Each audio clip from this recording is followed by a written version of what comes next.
take a minute for people to start coming on, and maybe I'll repeat this later on. You've also disappeared. Oh, have I? You don't see me Yeah. now? No.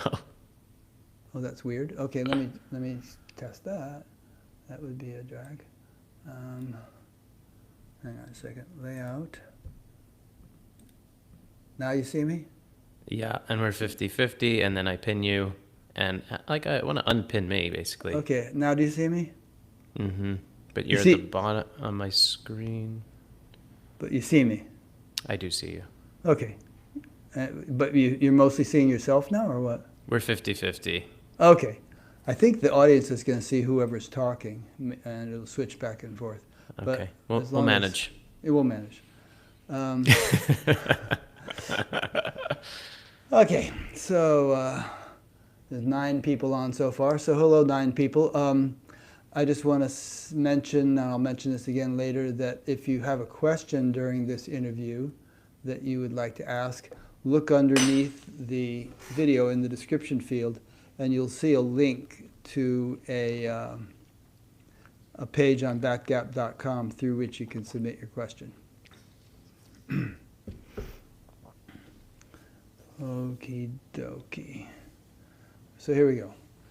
Welcome to Buddha at the Gas Pump. My name is Rick Archer. Buddha at the Gas Pump is a long-running series of conversations with spiritually awakening people. By long-running, I mean this is our 17th season, and we've done over 750 of them. If this is new to you and you'd like to check out the previous ones, some of them, go to batgap.com, where you'll see various ways in which the interviews are organized that are actually easier to navigate than on YouTube. This whole thing is made possible through the support of appreciative listeners and viewers. We don't run ads or paywalls or all that. You know, we don't have a Patreon thing with special goodies. Just what you see is what you get. But it wouldn't be possible without the financial support of appreciative listeners and viewers. So if you appreciate it and would like to help support it, there are PayPal buttons on every page of the site, and a page that discusses alternatives to PayPal. My guest today is a very interesting guy named, holy mackerel, I forgot your name for a second, Keith Parker. Jesus, spaced out. It's right there on the screen. Okay, I'm going to repeat that sentence. My guest today is a very interesting guy named Keith Parker. Keith happens to be in Bali at the moment. Maybe we'll ask him why during the interview.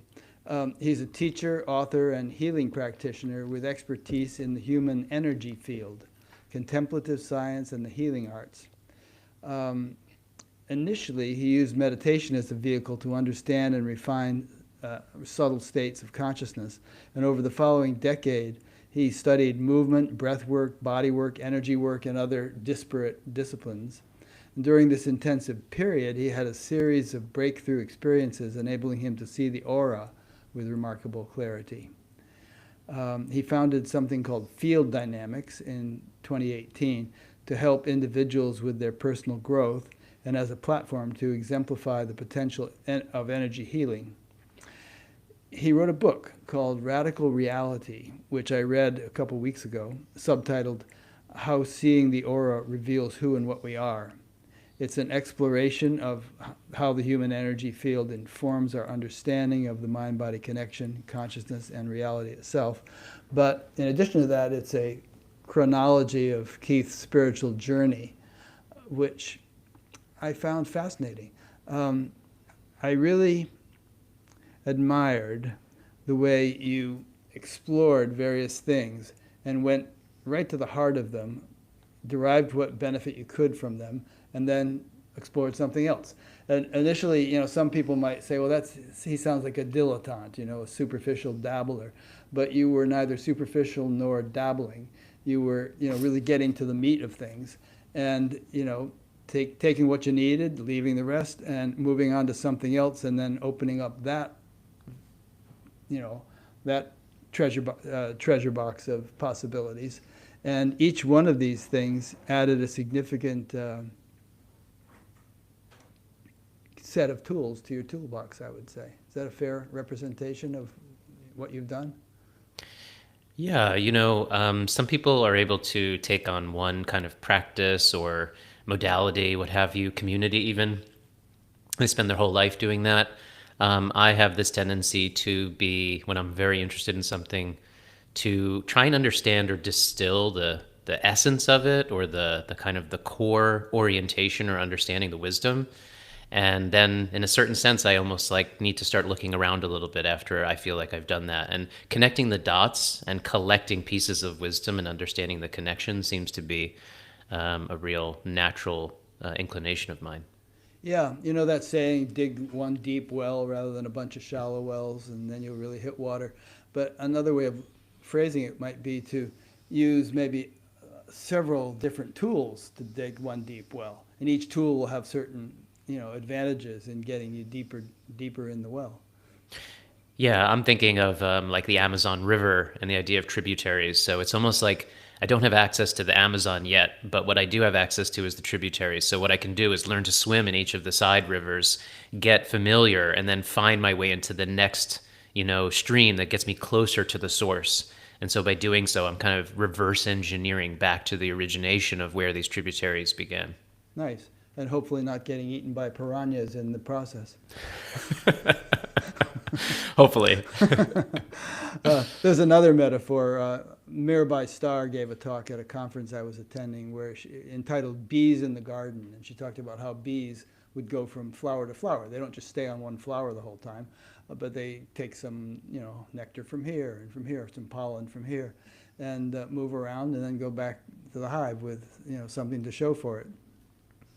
Yeah, this is very reflective of, I think, what's happening to us as human beings right now, which is the idea of us being isolated and cut off from one another in terms of our identity and our participation with life and each other is changing quite rapidly. And this idea of understanding ourselves, allowing our identity to truly melt and diffuse and connect to others, and to see ourselves as a human rather than an American or an Indonesian or as a Buddhist or as a Christian.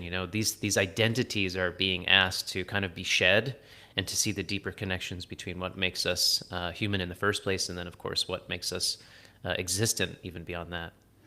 That's interesting. Let's explore that for a minute because, people say there's this loneliness epidemic and it's been exacerbated by social media, which you'd think would connect us all the more, but it's made people more isolated and fragmented and polarized.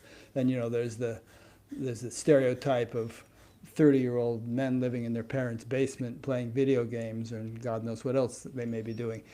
So when you said that, it seemed like the polar opposite of what I just described. So do you feel like there's a current which is uniting and connecting us that is possibly going to heal the fragmentation I just described? Yeah, I think it's a two-edged sword. We have this access to information. Like, this is a big picture kind of way of thinking about things, is we're experimenting in a way that we have absolutely no idea what's going on or what's going to happen.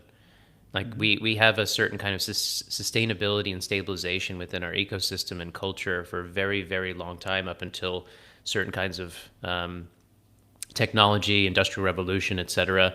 And we see certain kinds of changes, the rapidity of changes in the 20th century. But the 21st century now is making that pale in comparison. And what's happening is we are being inundated with so much data, so much information, so much choice, that it is out of control. And we have absolutely no idea what to do with this. We don't have traditions to teach us about it. We don't have models from our previous generations for how to sift through, edit, choose, curate our experience. And what's happening is people tend to fall towards their lesser selves very often.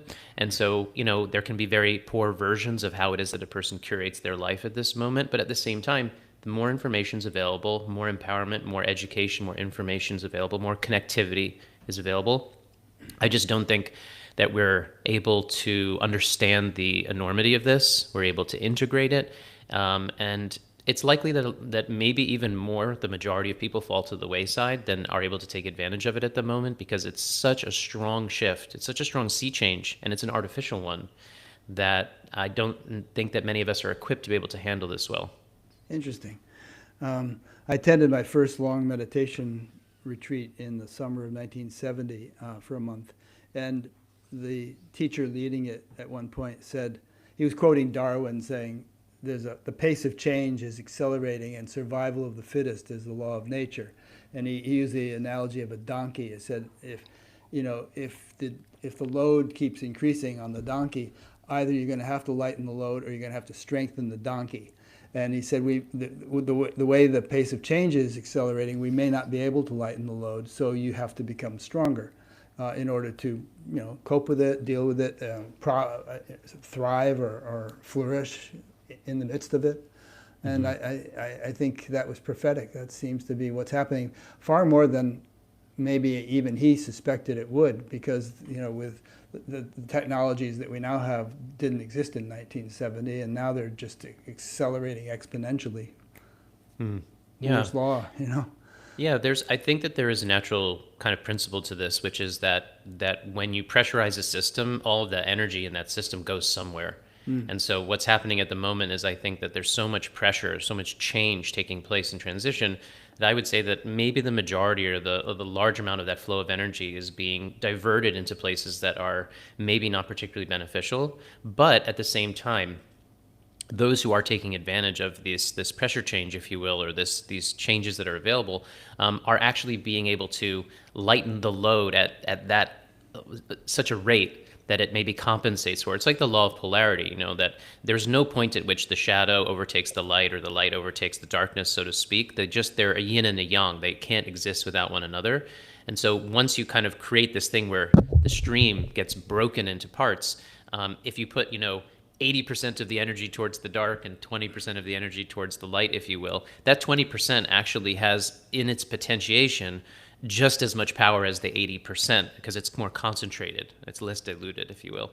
So there's something to that effect happening, I think, in that people who are interested in their own inner development, being more self-conscious, being more self-aware, are able to do so at such a rapid pace and in such an interesting manner that wasn't available before, just as people who are looking to splinter themselves, disconnect themselves, isolate themselves, suffer more, if you will, are also able to do that with ever more facility. So did you just say, this teacher I alluded to was Maharishi Mahesh Yogi, by the way. And one of the things he always emphasized is that he felt that even a small percentage of the population, 1%, if they woke up in their consciousness, could have a outsized effect on the entire society. Could help to create profound degree of peace throughout the entire population, because I guess, and there are examples of this. I'll just give you one example. So in a laser, if the square root of 1% of the photons entrain or become coherent with one another, the rest of the photons, step into line, and the entire beam of light becomes like one coherent photon. So he used that kind of analogy to explain how a small percentage of the population achieving a higher state of consciousness could help to shift the entire collective consciousness. Yeah, I'm generally on board with that. That's what you were alluding to, something like that, right? Yeah, particularly that word coherency you used, which is a technically accurate term, when in like a chemical solution, in physical reality, in physics and mathematics, but I also think in mind and psychology and in emotion, there are parallels and correlates to these things, and that if we're talking about a small percentage becoming coherent, that coherency will trump or create an orderliness that actually reorganizes all the decoherent stuff. Because decoherency doesn't have a lot of power to it because it's like literally doesn't have stabilization. Whereas coherency, the whole point is that it models itself or is based on the idea of maximal connectivity, maximal organization. Yeah, very well put. There are examples in physics too, such as superfluidity, at very cold temperatures and things like that. Very good. So perhaps there's a lot of really profound things that you have to say, and we want to get into that. But do you want to do a quick biographical sketch? Because that's what your book does. It traces the course of your path from being a music producer and musician in Brooklyn to going through so many different, like 10 lifetimes in this one, going through so many different phases. And quite admirably, in my opinion, being willing to let go of things that were really very cherished in your life, but you had a kind of a higher calling that you felt or saw and said, okay, I'm just let that go and step on to the next thing. So maybe you could give people an overview of what you've been through over the last years. Sure. I'll try and be brief about it, and I definitely appreciate you reading the book and taking that in. I really enjoyed it. Yeah, it was a good book. Thanks, Rick. I do appreciate that. I felt like I needed to write a book of a personal story. Interestingly, I'm doing a lot of the things in my life right now that I specifically, on some level, didn't want to be doing a while ago. For instance, I'm sharing a story, making it personal, right? So the whole idea is about breaking down the personality and making things less personal. But the thing is I've realized at a certain point that people connect to story, people connect to personality, and that is something you can't remove from the way in which a human being becomes interested in something. I'm doing healing facilitation work with people, quote unquote, a healer, if you will, even though I would say facilitator. That's a term and a word that really I had a problem with for an extremely long time. The idea that I would heal somebody else. Again, there's this egoic thing about it. And the whole point is really dissolving the ego to the degree that you can, and basically not coming from that place. It's not that the ego doesn't exist. It's just not orienting from that place within the matrix of the self, if you will. So, let me just interject something there.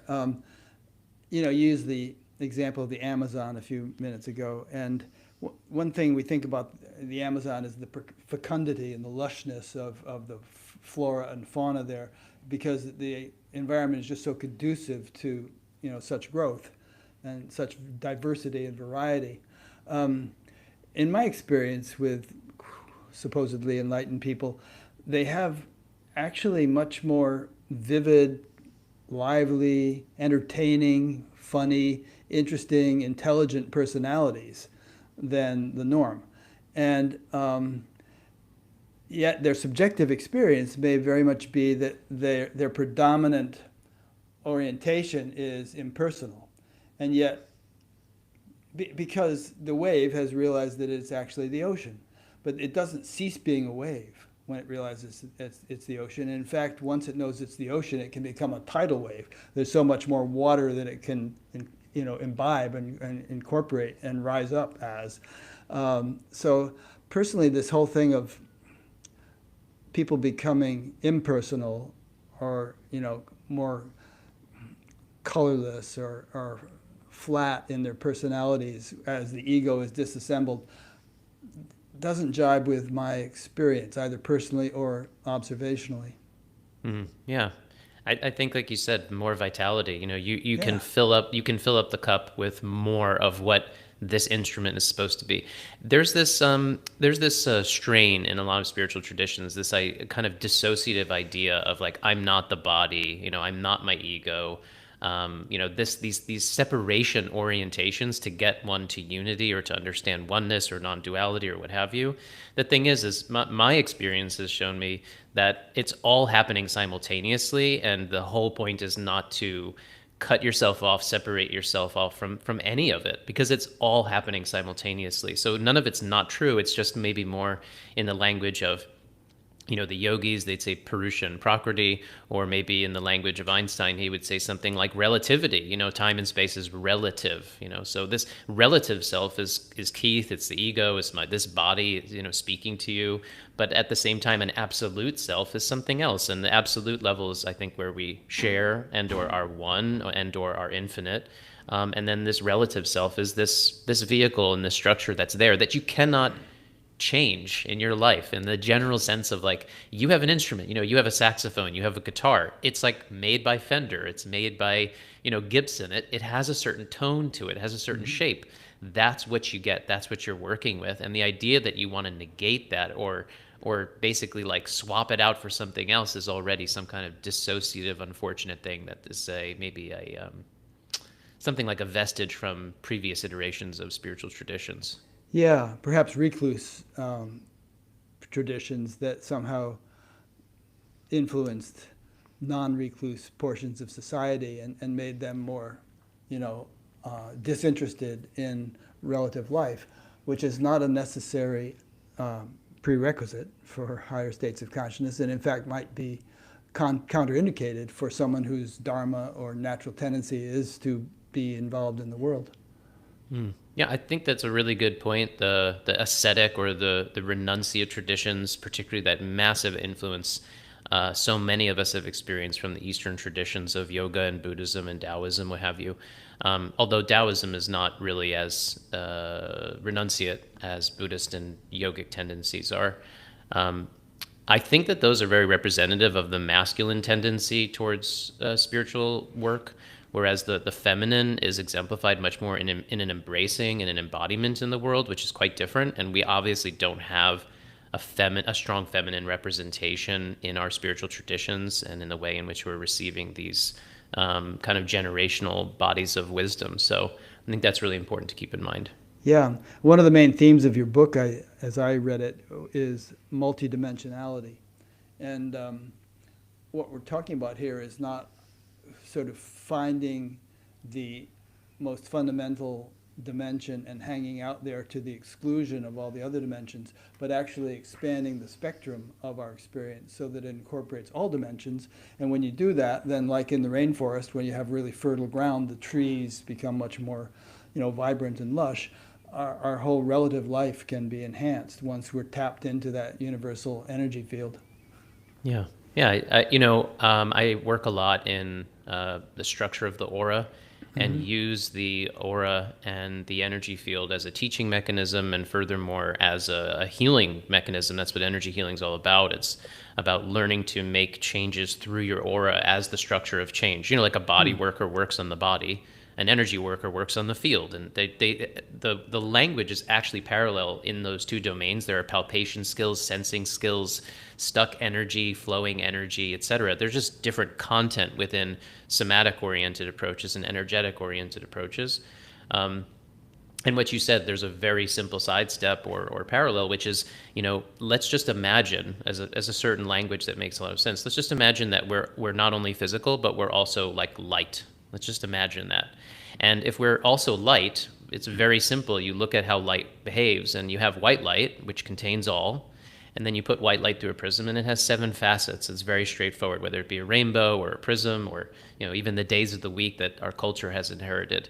So imagine that we're not only different colors, different facets, different aspects, different bandwidths of information, but imagine we're also the white light simultaneously, because the white light is contained or the source of all those different colors. And if you don't cut yourself off from those different facets, dimensions, aspects, then you can realize that you're all of those things in every single moment. It's not a going to and separating from, but it's a all the time, all the things. Nice. Very good. I'm reminded of the definition of Brahman in Hinduism. It's considered to be the totality, and it's sometimes said to be the eater of everything. And so, in other words, and you were supposed that, and that's what we are, according to the Upanishads. So you don't exclude it. You don't become this one thing, say absolute field, and exclude everything else. You actually contain everything. Yeah, that would be the idea. I am nothing. I am everything. I am form. I am formless. All the good stuff. Yeah. Okay, I'm going to try to talk less and get you to talk more. So I want to keep you going on this. What you began to outline there about the trajectory you've been on. Yeah. So it's important to disclaim, and I try and do this in the book a whole lot, which is like, I'm trying to come from direct experience, and I may, again, have a seeming confidence or, a certain kind of settled nature into the way I'm speaking about things. But the truth be told is I'm most interested in the idea that we can know ourselves certain things that are really important. And rather than this disempowerment, which comes from the idea that other people tell us the truth and other authorities tell us the truth and specialists know and we don't know, is that actually the most important stuff we could possibly ever engage with in life are things that we ourselves can learn for ourselves. And that knowledge-based idea, like true knowledge, like Grecian knowledge, gnosis, all of these things, that is the most empowering bit that I think that we can have. And I fear that our modern world has really, really pulled people in a different direction, where they constantly are outsourcing what they call truth to other authorities, other sources, etc. So where I'm coming from, what I tried to do in the book, and where I generally come from is the best I can, coming from a place of humility, even if I sound confident and settled in what I'm saying, really coming from a place of humility and saying, here's my best version of things. Here's my best map of things. And when it comes to field dynamics and energy work and the aura and these kinds of things, we call these working models, meaning they're hypotheses based on the best data we have available. And we're saying, like, let's just put something up there on the board and say, this is the best we got. Based on our interpretation. And if it changes, it changes. That's great. But at least we can move things forward. And this is a quasi-scientific approach in the sense that we're understanding that models change and potentially improve, but we also have to have language to discuss what's the best version of things we have at the moment. And so I'm trying to kind of straddle that very fine line of telling things or sharing things that seem conclusive, and at the same time being open to being completely wrong, and also not to be stressed if somebody says, you know what, you're wrong, I have a completely different point of view. I say, that's great, thank you for sharing that point of view. So it's important to say that at the beginning. I love that. Aldous Huxley commented that the most important innovation of the scientific revolution was the development of the working hypothesis.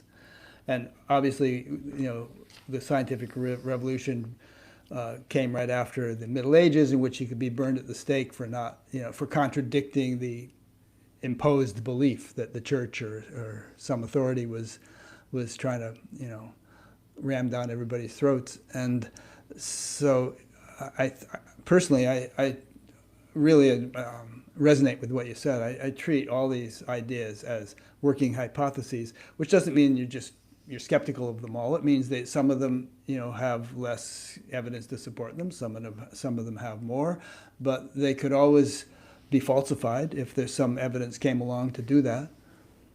Yeah, and of course, the Thomas Kuhn and the nature of scientific revolutions is that there's always going to be paradigm shifts, and anybody would be extremely foolish to think that whatever the current collective paradigm is at the moment is going to stick. And it's very likely, with all the technology and science happening right now, that in the next 2 or 3 or 4 decades, we're going to have an absolute paradigm shift in our understanding of reality from a scientific perspective. And I do think my projection, my presumption, is that what it's going to look like in its next phase or next iteration shortly to come is that it's actually going to look a lot more like all the spiritual traditions talk about, because we're going to get a kind of a phase inversion or an inversion of the paradigm, meaning things are going to kind of turn inside out based on our beliefs. Like, for example, this idea that we're, materially based and that's the fundamental, I think is going to be shown to not be true. I think it's already been shown not to be true, but I think it's going to be settled science. It's going to be academicized, so to speak, in the not so far future. And that's my hope, is that this 21st century isn't the century in which AI and technology gets out of hand and we go to outer space and all this stuff. I'm actually hoping that the primary thing that, as we reflect back in hundreds of years, if we're still around, that the primary thing we look back on in the 21st century is an integration of the hundreds and thousands of years beforehand, an integration of the spiritual and wisdom traditions of the world with the scientific technology that came in the few hundred years before it. I think that those two things fusing is the greatest thing that can happen in the next, 80 years or so. Absolutely, yeah. It's very inspiring to hear you say that. I mean, it's one of my favorite things, and Thomas Kuhn's book was one of my favorite books. But I think we're very much in the midst of that paradigm shift right now, although you very often can't see paradigm shifts when you're in the midst of them. Right. I'm not that up on like what happens in the academic world, and how a piece of irrefutable, conclusive study comes out, and it's like, whoa, that just completely breaks down the current paradigm. How long does that take to actually work its way into the textbooks? But we have things that have already happened in the past 10, 15 years. And I mentioned some of these in my book that already show you that whatever model we're working with is just incorrect. So whether it be the, findings at the Large Hadron Collider about like the amplitahedron and the nature of time and space being unity based, and like that time and space is effectively an illusion and that everything comes out of a single point, or that in the Blue Brain project, the brain modeling taking place over in Switzerland, that already has conclusive evidence going back 10 years ago that your brain doesn't function in 3 dimensions, that it's actually a higher dimensional interface kind of biological aspect, meaning we think that the brain must be something that coordinates length, width, and height, in physical space, but actually the language of the brain is higher dimensional geometry. And they don't know what to do with those findings, but they know that they're correct because the only way the language of the brain works is to understand this higher dimensional orientation. And I'm sure we'll get to that in this conversation. Oh yeah, I hadn't heard of that, and I want to hear more about it in this conversation. That's very interesting. And I guess one of the main themes of your book, and we haven't quite articulated it, is that the fundamental assumption for who knows how long has been that the brain somehow creates consciousness. And when your brain dies, consciousness dies. And what you're alluding to is that it's the other way around, that consciousness is fundamental and the brain is more like a transmitter-receiver instrument that interfaces with a ubiquitous field, and the field doesn't get destroyed or snuffed out when the brain dies. Yeah, the body would be an antenna of sorts, the brain being the primary kind of, stick in the center there, and the nervous system being the main thing that coordinates the information that's non-physical and non-local to your physical body. Like we're kind of like walking radios, if you will. Yeah. And so, yeah, that idea is certainly not new coming from me, but I think there's a lot of stuff that shows us this. And unfortunately, our language has gone in the opposite direction in the mainstream. So often people say things like, oh, my brain isn't working today, or my brain can't compute these things. And it's like, it has nothing to do with your brain. It's called your mind. And your mind is not your brain. It's just they're not the same thing. And there's this confusion in our culture that brain and mind are the same. And there's nothing that suggests that they are. There's only correlation between the two, but they're not the same thing. Like the idea of it being the same is absolutely unproven. Yeah, but the correlation is important. Like, you might you drop your radio in the shower and it smashes, and you would say, my radio isn't working today. I got to get a new radio or have it fixed.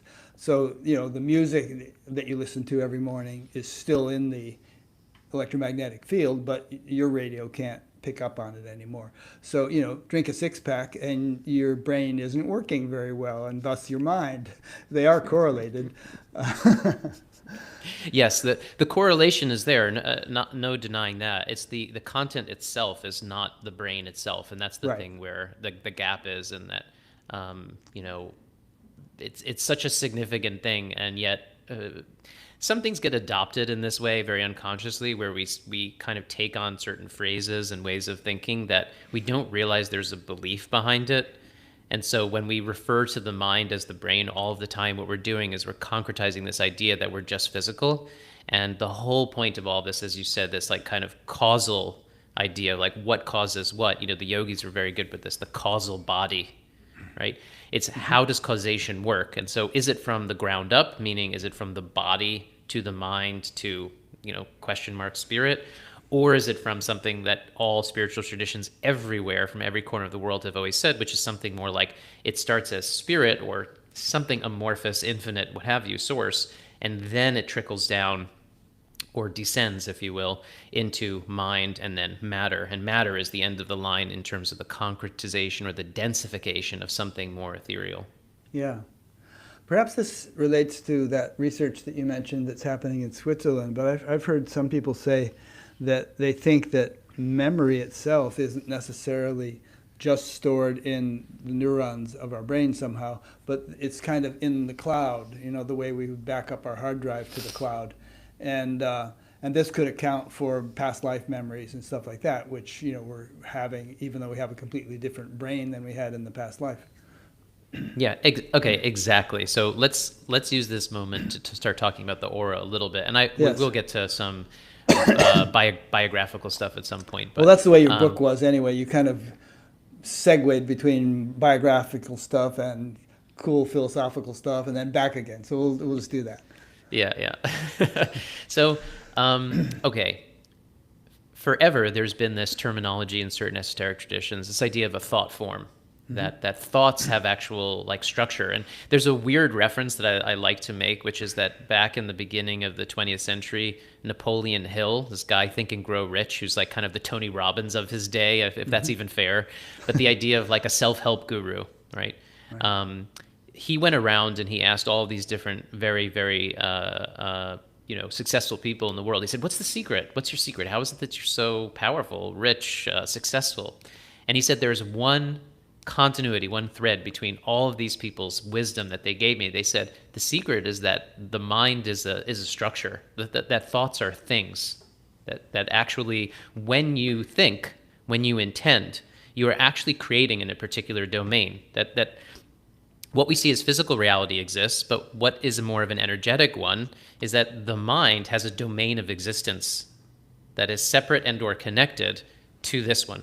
And so your field is an electromagnetic thing. If we want to use basic language, we would say that you have a physical body, which is material and chemical, but you also have an energy field. The energy field is electromagnetic in nature. It's a very fancy, multidimensional, higher dimensional electromagnetic field, but in the most basic sense, it's the difference between what we call matter and energy, or matter and electromagnetic fields. Now, electromagnetic fields are non-physical. Right? They don't conform to physicality. They're not considered matter. They don't play by the same rules. And really, when you distill an electromagnetic field down to certain things, you might get, for instance, the phenomenology of light itself, right? So light itself is an electromagnetic phenomena, and that determines what we call time and space. And you just go down the rabbit hole of like just considering this fork in the road that says, what if we're also energetic? And if we're also energetic, then what's that substrate of energy? If the substrate of energy is electromagnetic fields, and we were to just at least play with the idea that we're physical and electromagnetic at the same time, we have these completely different domains with different rules that are happening in coordination with one another. So let's just posit that the field is an electromagnetic object. It's a fancy electromagnetic thing. And given that it's an electromagnetic thing, what are the objects in that domain? So if you could see the energy field in the way that I do, or if you look at any different kind of like clairvoyance or auric seers or spiritual esoteric traditions, you would see that they all talk about the idea that emotions and thoughts are things that you can see in the aura. You can quite literally see that at any given moment, all of the actions, all of the movements of mind have a domain of existence and expression, and that is in subtler domains, in energy. So your field is this big electromagnetic kind of turbine, if you will, and it really does look like a turbine. It looks like a tube torus, like a donut. And there's a central channel right through its center, a vertical axis. This is called the Sushumna by the yogis. All the chakras are along there. Your spine is along there, the line along that vertical axis. It kind of extends out to the side, kind of like a donut shape. And all the time it's circulating and moving.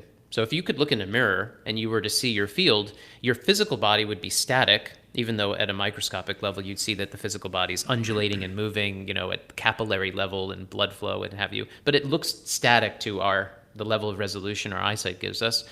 But the field would just be circulating and moving nonstop. It never stops moving.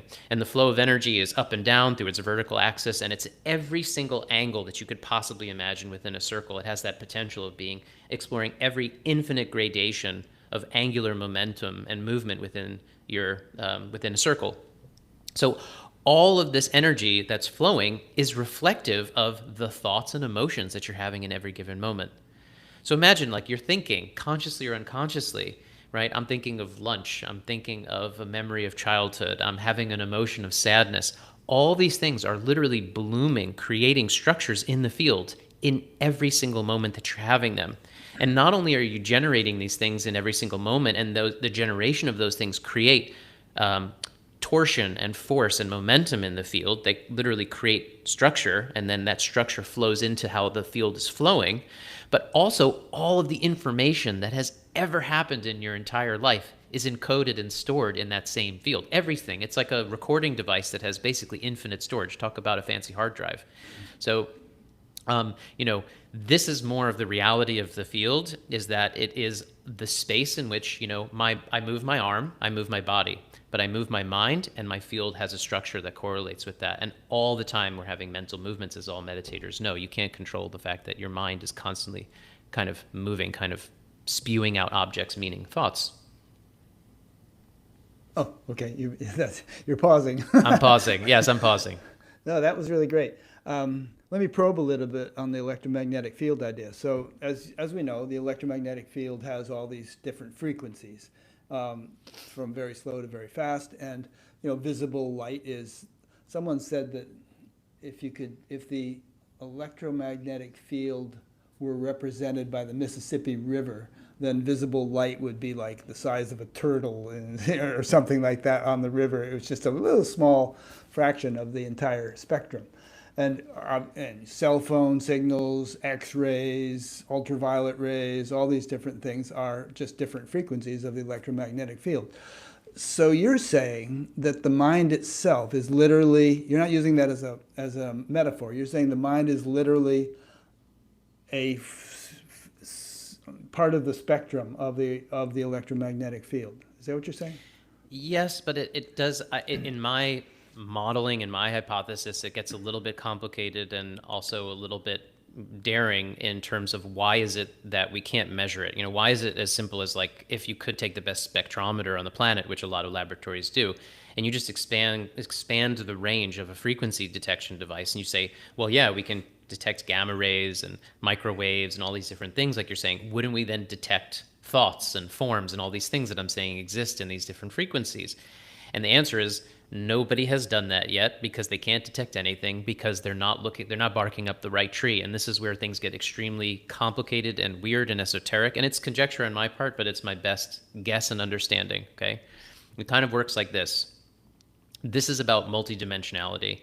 So multidimensionality means there's more than one dimension. We generally think of the idea of 3 dimensions, that being length, width, and height. And then science posits this idea of a 4th dimension called time. Now, that to me is the big gap. That's the big missing step that's not understood, that time is a single dimension. I don't think that's true whatsoever. I think what's misunderstood is that when we're talking about the field, we are crossing over from the material domain, matter, to the psychological and emotional domain. And what that means is that we're actually exploring something that exists in a domain, in a format that is basically not detectable if we think of it as matter, if we think of it within the domain of matter and space, okay? So have you ever seen, many people here will know about a Mobius strip? Sure. Okay, so a Mobius strip, right, just because I'm explaining this for people who might not know, a Mobius strip is just where and M.C. Escher is a famous artist who would do a lot of depictions of Mobius strips. So a Mobius strip is just simply where you take like a piece of paper, you cut a long strip, and then you twist the paper and put it back together. And if your eye runs along the surface of the Mobius strip, what you see is that your eye follows the surface, and then at a certain point when it inverts, when it turns inside out, your eye kind of goes, what just happened? I can't follow it. It like disappears, right? Now, that's exactly what I believe is happening in our energy system and this transition between what we would call physical reality and psychological reality, and the kind of the domain of electromagnetism that I'm speaking of, which is currently not detectable by instrumentation. And that is that when we actually go to measure things, what it requires to go to higher dimensions is that we have to be able to follow frequency curves, follow frequency activity, going from what we think of as the 3-dimensional orientation of length, width, and height to actually being able to follow the curve inversion where something actually turns inside out on itself through center. Now, this is our heart chakra in our energy system, where you have the equilibrium point between above and below. And it's the idea that I've never even heard of a scientist even considering this, let alone trying it. I wouldn't even know where to begin. But I can tell you from an experiential standpoint, this is what it feels like to kind of gain access or to open up to these domains. And it also makes a lot of sense from a logical standpoint. What we're talking about with multidimensionality, and here I'll do my I told you I was going to do something really silly with graphics, so I'll do it. Okay. While you're getting that ready, I'll say to the audience that if they have a question, you look in the description field beneath the video and you'll see a link to a page on batgap.com through which you can submit your question. Okay. Just click on that. So look, this is a really heady concept, and this is not something that I just arrived at casually, and it's going to twist things in pretzels for people and everything, but I'm going to go with it because we're talking about it anyway, okay? It is very hard to describe these things, but hopefully this gives us a sense. Imagine that we have this multidimensional system, right? And meaning the lower dimensions are what we call physical reality. The lower dimensions, like if you say that there's a frequency band of information, and then underlying that frequency band of information is the construction or representation of something. Okay, and that something in the lower dimensions is called physical reality. And if people want to think numbers, it's really straightforward. Think seven chakras, 7 dimensions. Okay. The number 7 has 3 above, 3 below, and 1 in the center. Okay. So the lower 3 are what we call physical reality. It's also, if I really were to push things, and this could be very confusing because the language can be very confusing, it's also what I would call space. Like the word space is appropriate to that. It's called space. Lower 3 dimensions. Now, here I am in space. Here's me. See this person? Yeah. People people listening to the audio podcast, he just drew a little stick figure of a man. Yeah. So it's like very fancy graphics, very expensive stuff, right? Very high tech. Here's a stick figure on a piece of paper. Now, if I bend the paper a little bit, there's 3 dimensions. It's length, width, and height. Okay. Length, width, and height. Now, that's all of us. That we all live and experience ourselves in this physical membrane where we look in a mirror and we see this reflection back to us and we go, oh, that's me. That's my body. That's it. I begin and end there. That's all I know of myself. What we don't realize is that we're inside of a higher dimensional system.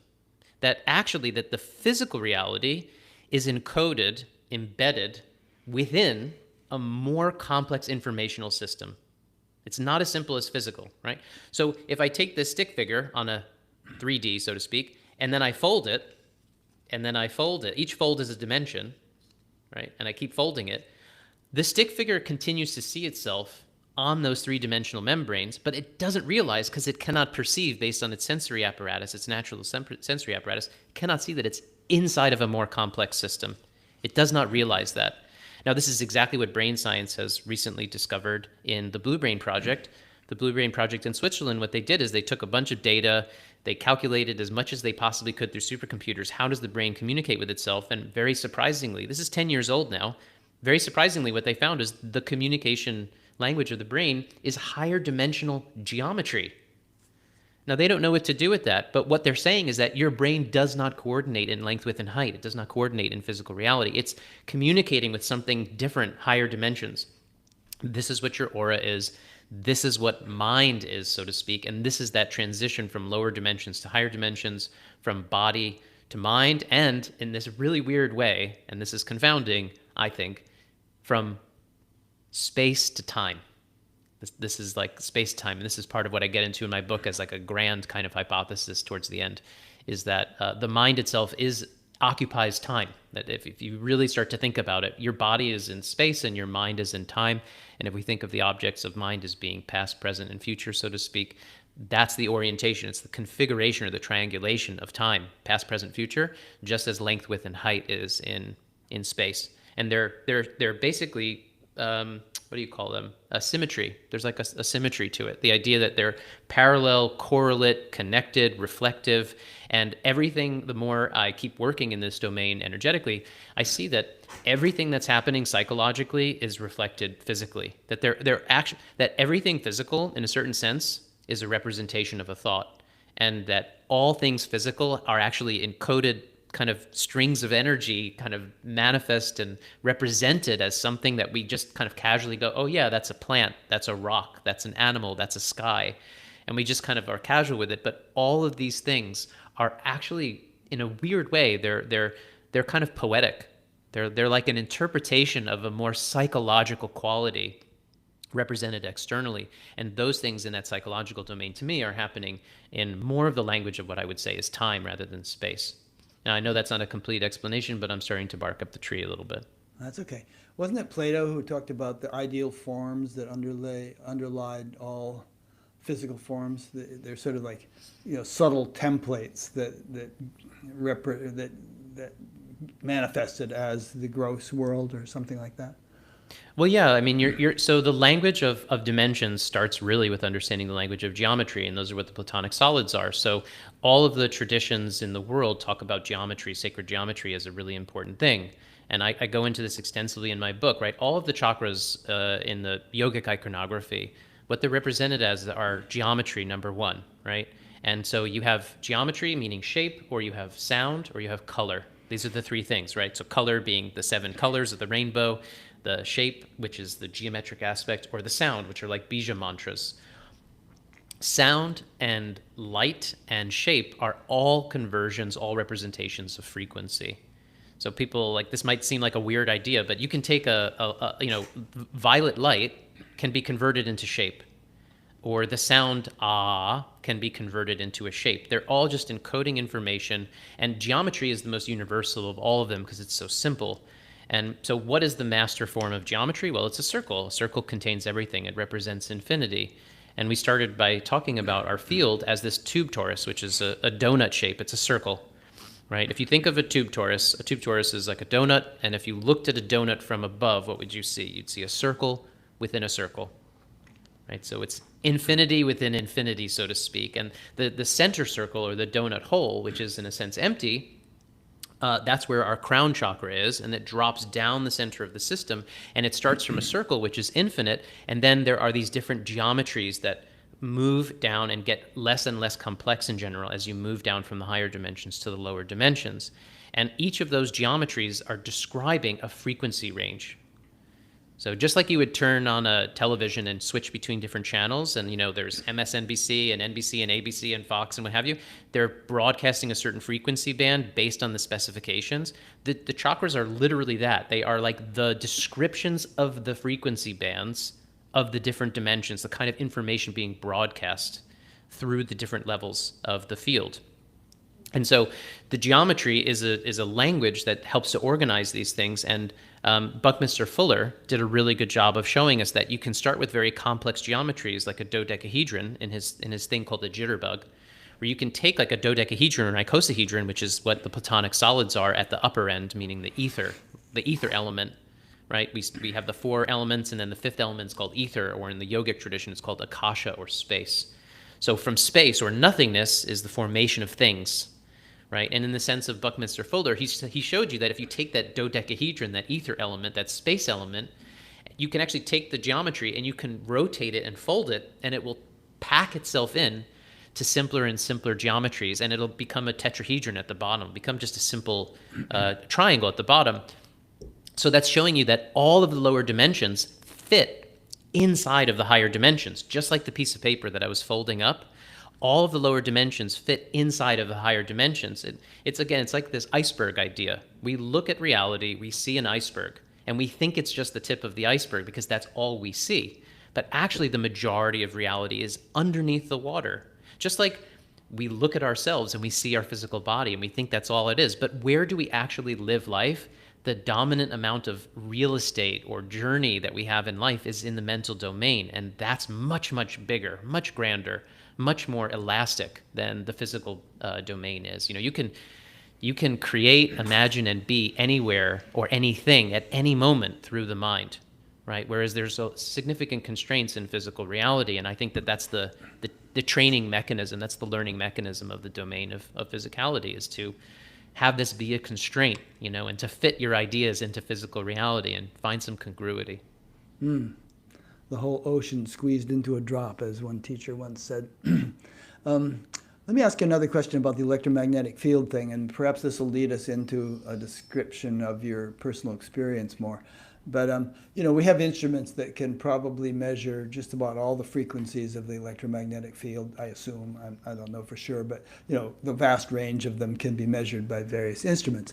But then when you consider, and I've always thought, well, maybe the reason these instruments can't detect the mind or angels or other subtle phenomenon, auras, for instance, is that the instruments are really rather crude by compared with the complexity of the human makeup. And I don't just mean the human physical makeup, which is incredibly complex, but as you were saying, all the subtler levels of the human makeup, with all the different chakras and the subtle body and the levels of the subtle body and all that stuff. When that gets enlivened and awakened, then we can reside on all these different dimensions simultaneously, and we can see beings which also reside on subtle dimensions but not on the gross, such as angels. So that was more of a statement than a question, but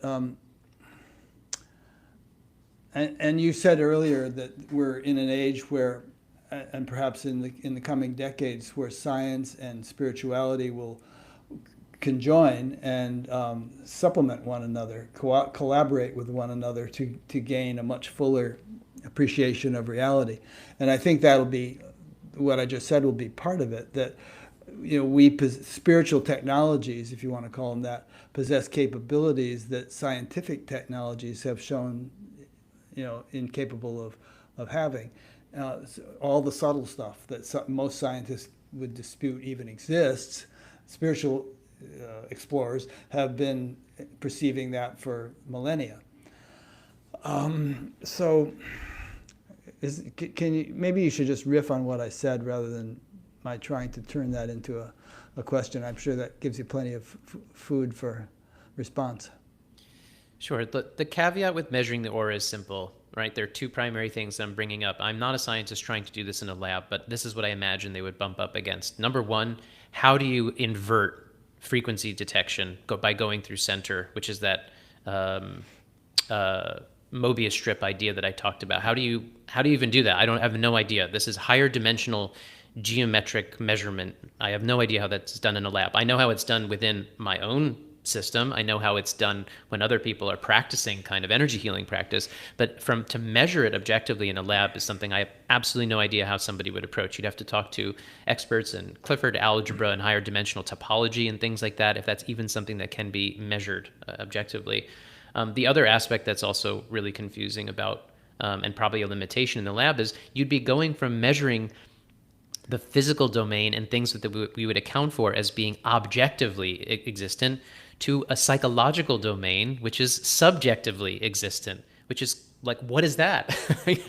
How would you even begin to measure that? What does that mean? There's this limitation, the idea that the scientists can't remove themselves from the measurement themselves, because the act of observation has to be employed at some point to ascertain what is being measured, right? So all of a sudden we're hit with that really confounding issue, that bypass, which is all of a sudden the scientist's domain of perception itself is being put into what is being measured, right? So it's totally beyond me. I have absolutely no idea. But what I'm saying is these are the reasons I think why the furthest we've gotten with today's technology is called bioelectricity. And bioelectricity is simply a growing field of knowledge that understands that your body can't exist without electricity. Right? If you shut your heart off, you're done. It's called me, that sound, right? And so you're not existing outside of an electromagnetic field component. It's just how significant is that? And bioelectricity seems to be starting to scratch the surface with measuring the most superficial interface in which the field and the body interact. But this higher dimensional model is where you get deeper and deeper and layered, and it goes so many twists and turns from the physical interface that it's very, very far off by the time you get really deep into it. It's very inclusive. It's very broad. It contains all of that, which is below. I'm kind of forgetting what else you mentioned there. Okay, well, let me prompt you. Let's do this. Explain how it is you got to the point where you could see auras, and what your living experience is, what your day-to-day experience is. Do you see them when you're walking down the street? Do you see them when you're in the supermarket? Or do you have to kind of like be in a special environment such as your craniosacral treatment center or something and really tune in before they become apparent? Okay, this is good. So let me hop into the biographical thing just a little bit. To get to that, to connect those dots. So I started off being more of like an atheist growing up and very interested in science and consciousness. And at a certain point, what happened was because of my own inner discontent in life, I did what many people did, is I started to look within. And I discovered that meditation and being attendant to the present moment really gave some sort of an answer to my own sense of dis-ease, very deep level of dis-ease, despite however good or nice or successful my outer world seemed. I just didn't feel okay inside. And so I started to look at different things, and particularly meditation, and the moment was the thing.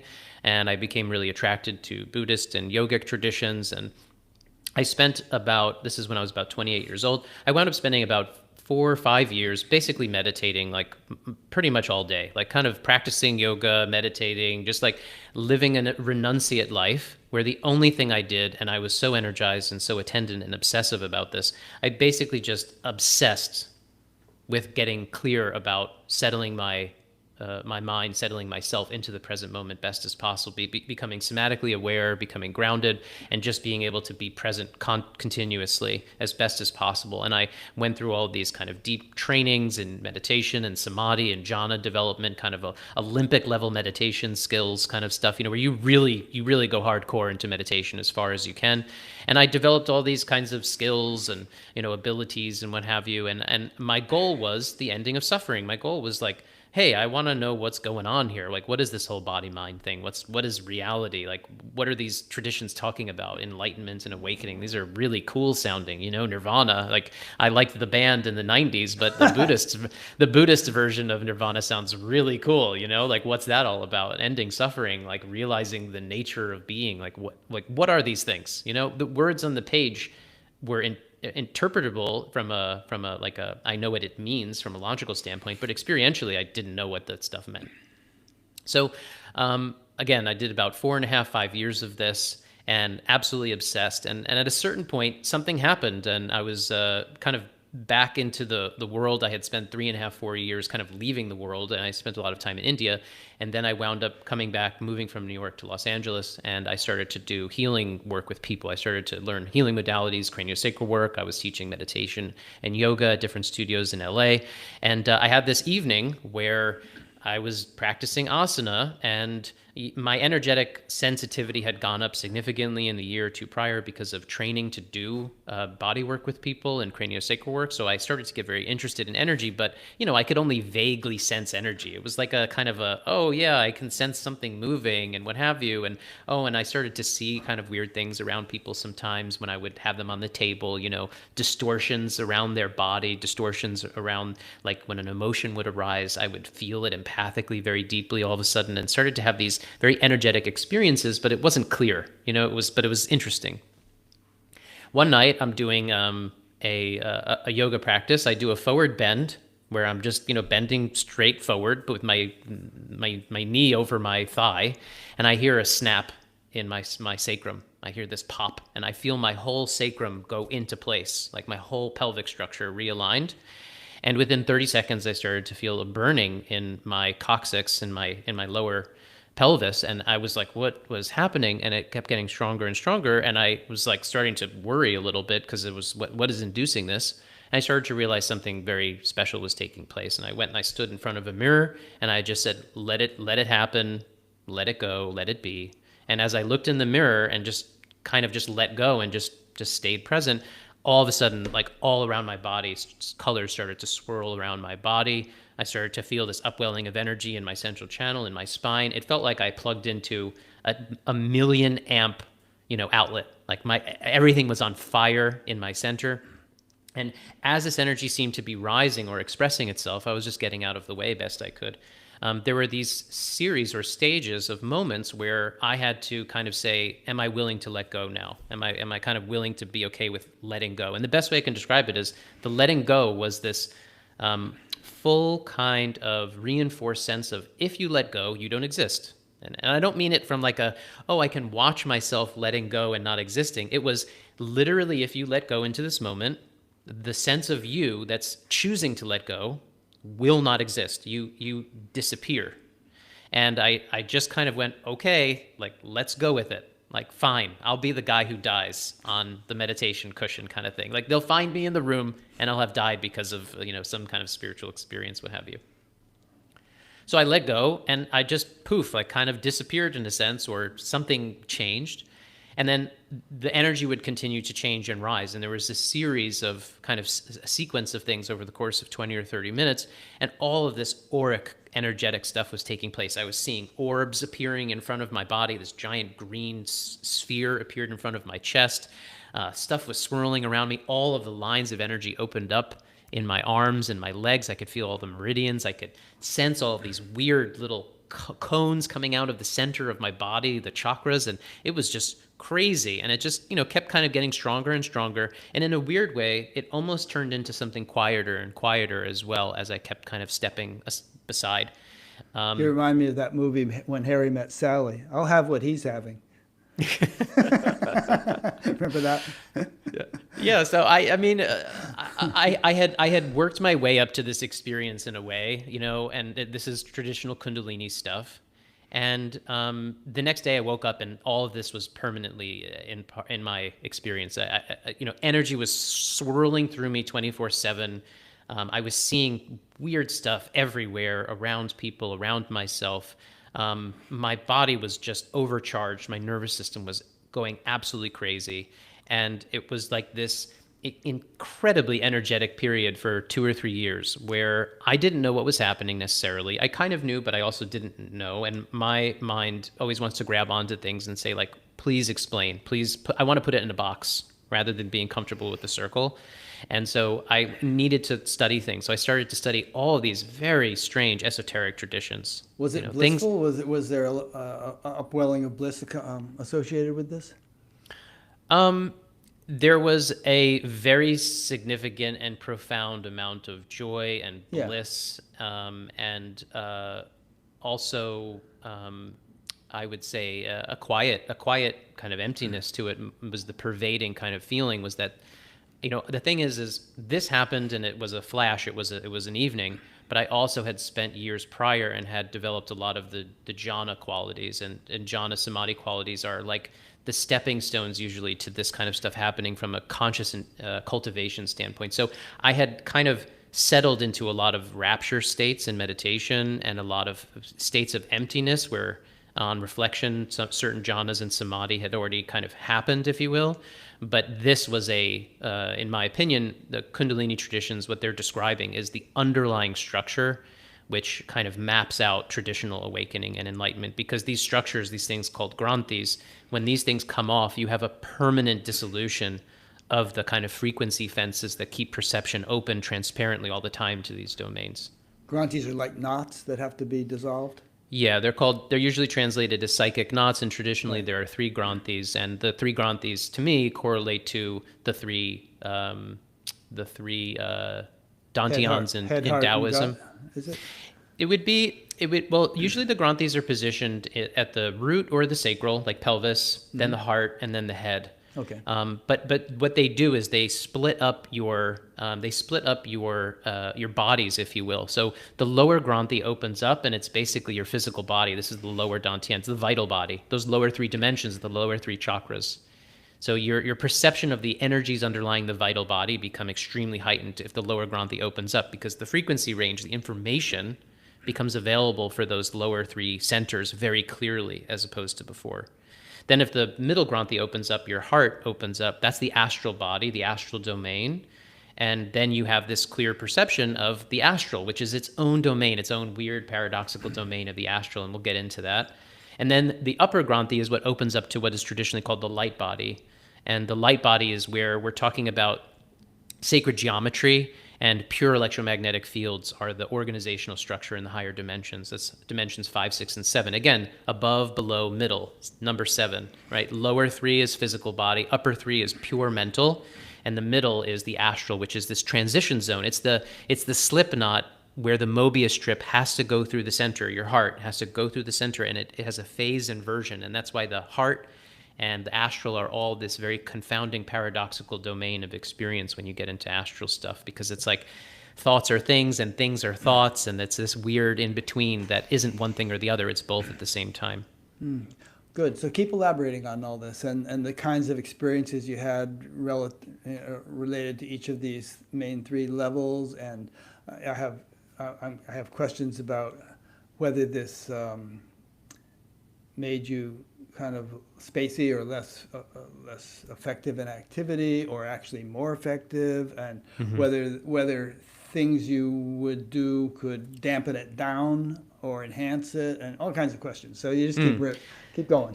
So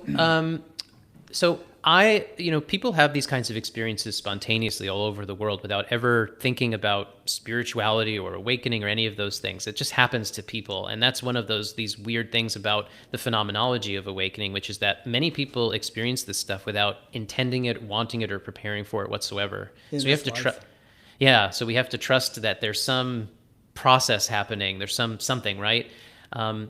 I was somebody who was cultivating it consciously for many years. So I prepped my body, I prepped my mind, And in particular, I was very full on with meditation. And that quality of being able to be quiet and observant is the number one thing to allow things to change. Sure. So when this happened, there was a certain level of destabilization I would describe, which is simply that there was so much more energy flowing through me. I would say something like, imagine my bio engine was running at 100 cc's. I was able to go like 50 miles an hour. Okay. All of a sudden I was able to drive at 400 miles an hour. It was just so much faster. And there was so much energy moving through me every moment, every day for at least the first 2 or 3 years that my nervous system had to catch up. And then in particular, I also, especially the first year and a half, 2 years after this, I had to work through so much inner shadow work that I've never experienced before. So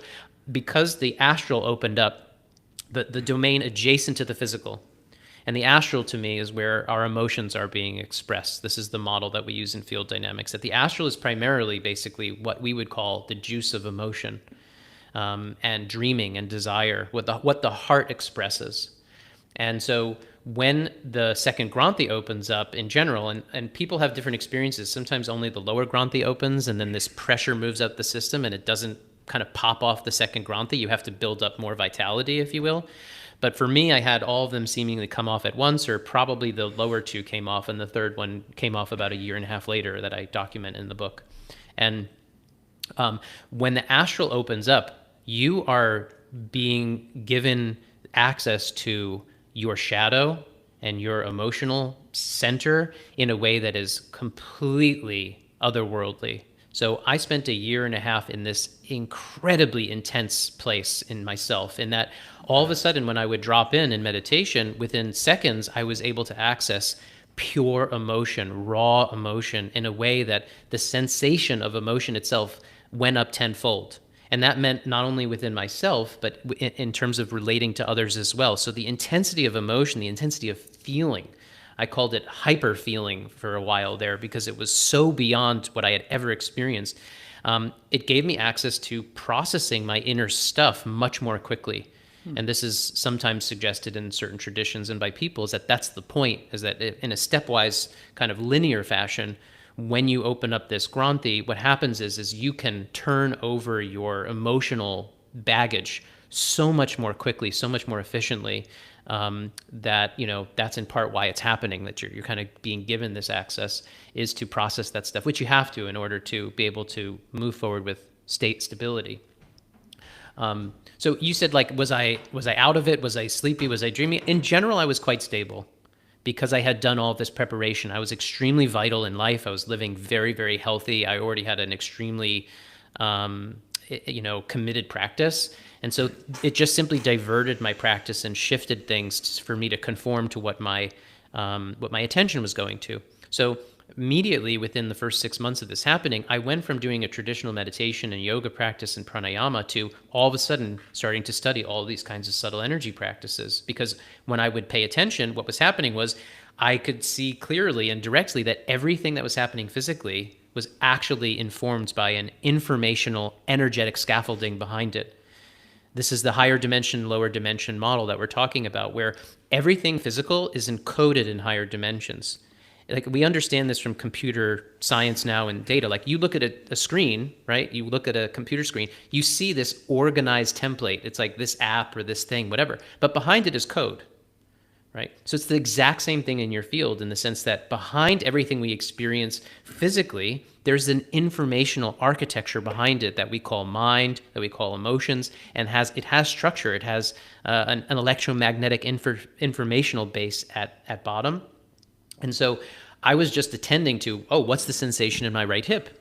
And the sensation in my right hip was connected to some energy 1.5 feet off my body to the right. And when I would tune into that and focus on it, what would happen is that the intensity in the body would go up, the feedback, the correlation in the physical body would go up, but I would probe deeper into the psychological, emotional aspects of what that was. So it might be a thought, it might be a memory, it might be an emotion. And as you kind of focus on it, what it does is it starts to break apart that area. When you bring intense focus, when you bring concentrated focus to something energetically, what it does is it starts to process that information immediately. It's like shining a flashlight on something, and anything put in the light, in clear light, what it does is it starts to process and it starts to become coherent. That's a good way of putting it, right? It's like there's like this laser beam of white light that is the source of us in a way. And that white light is pure and perfect. And so when you have these kinds of traditional openings, if you will, in a certain sense, what's happening is that that laser beam of white light can actually just kind of come right through your attention very clearly. And so you can just basically turn that flashlight and focus it on something, and you don't have to technically do anything, but just by being concentrated and keeping the flashlight on something, what happens is the thing that's decoherent automatically starts to self-organize. It automatically starts to organize itself to a higher degree because you're just applying clear, present, coherent, focused attention on it. And so I was just doing this all day, every day for years, and all of my practices, like I said, were going from physically oriented practices to energetically oriented practices. So you're saying that your subtle body is much bigger than your gross body, and that there could be some twist, some knot in your subtle body that's 1.5 feet away from your gross body, and you can put your attention there and you untangle the knot and it resolves something. It's probably a rather crude repetition of what you just said, but that's what I gathered. Yeah. So this is really key kind of information. So, and this is what I spend all my time doing. This is what field dynamics is it's a practice of energy healing, which is basically how do I learn to start to focus and detect blockage in the flow of energy? That's like number one, is just how do I start to perceive myself, not only physically, but energetically? And what is the language? What is the perceptual apparatus of sensing energy, right? And that is, I place my attention somewhere and I notice the qualities of my attention.